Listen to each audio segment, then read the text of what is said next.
لو قلنا إن دي خريطة فلسطين، معلش الرسم بتاعي يعني مش أفضل حاجة، بس خلينا نقول إن دي فلسطين المحتلة، دي الضفة الغربية، الحتة الصغيرة دي ده قطاع غزة، دي خريطة فلسطين المحتلة. إسرائيل واخدة المنطقة دي كلها محتلاها وقاعدة عليها، كل الأحمر ده دي مناطق محتللها أو محتلها الجيش الإسرائيلي. لو نتنياهو هبت منه حب يهجم على مصر، هيهجم علينا منين؟ من 3 محاور، آدي 1، آدي 2، آدي 3. محور إيلات، محور العوجة، ومحور كرم أبو سالم.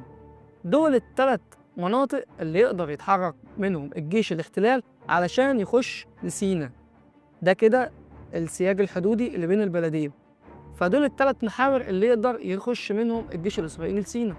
طب فرضنا إن هو دخل، هل لما هيخش هيحتل سينا كلها زي 67 ولا هيحتل نص سينا أو جزء من سينا؟ بص، في قاعدة كده بتقول إن سينا دي يعني جغرافيا كده ومن عند ربنا ما ينفعش حد يخش يحتل نصها أو حتة منها، لأنه هيبقى بيعمل عمل انتحاري.